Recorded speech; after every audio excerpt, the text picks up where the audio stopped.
Sudah 3 bulan ibuku meninggal, namun bayang-bayangnya masih sering terlintas di ingatanku. Aku masih belum siap rasanya untuk kehilangan orang yang paling kusayang. Ayahku pun terlihat masih dalam kesedihan. Ia lebih sering menyendiri daripada berbicara kepadaku.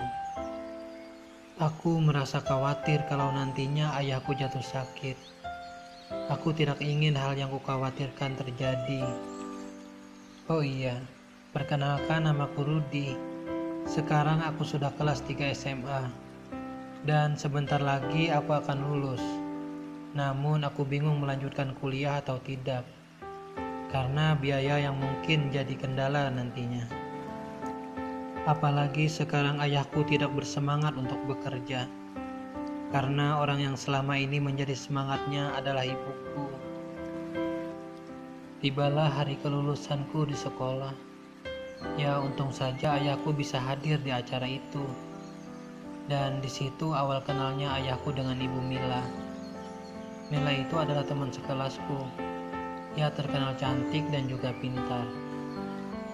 Begitu juga ibunya yang masih terlihat muda dan tentunya juga cantik. Ia adalah seorang janda beranak satu.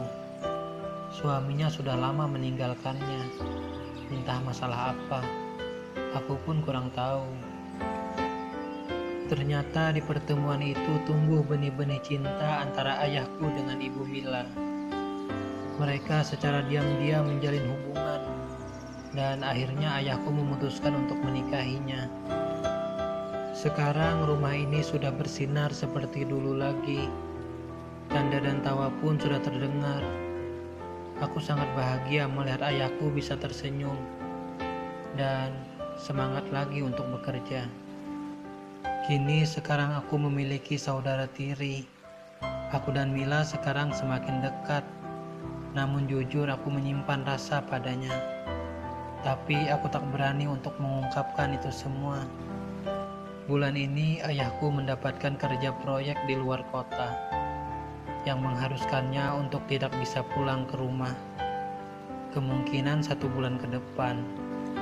Untung saja sekarang aku tidak sendirian lagi, karena ada ibu tiri dan saudara tiriku yang sudah kuanggap seperti keluarga sendiri, sehingga aku tidak merasa kesepian di rumah.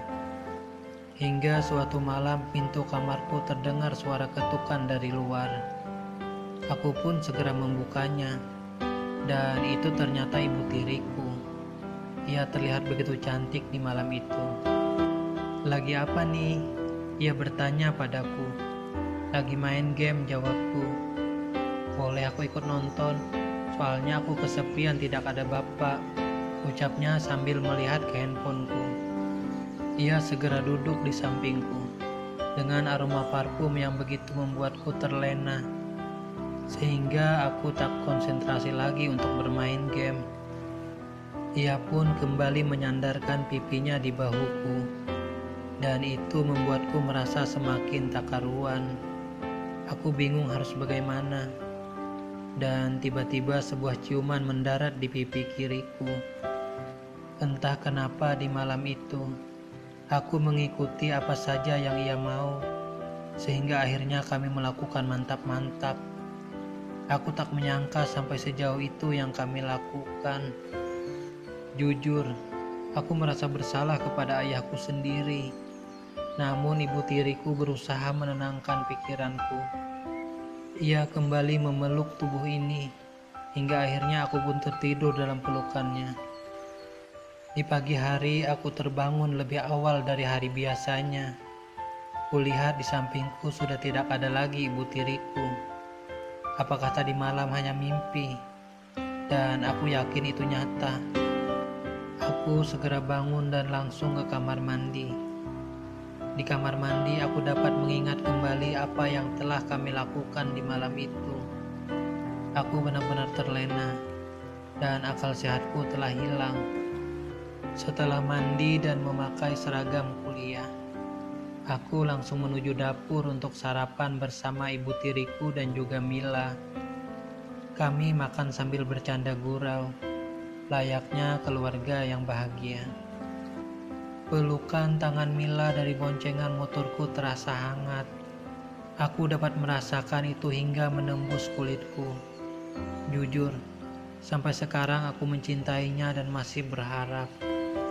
Bolehkah aku mencintai saudara tiriku layaknya mencintai seorang kekasih? Aku tak tahu apakah Mila dapat merasakan hangatnya cintaku, atau hanya sebatas saudara tiri. Aku pun memegang tangannya yang ada di perutku.